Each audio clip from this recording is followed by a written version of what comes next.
At ito na nga yung unang destinasyon ni Madam. Pa-waterfall.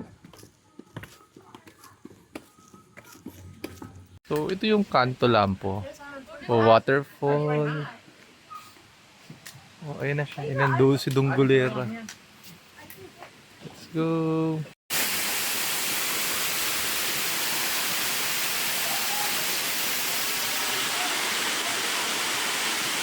Oh, ayun na. Oh, change outfit daw.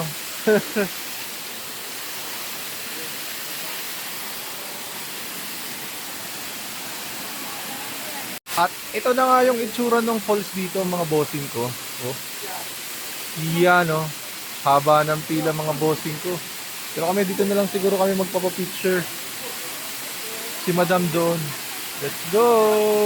At dito na nagtatapos ang unang destinasyon ni Madam. Teka lang, papicture daw muna siya.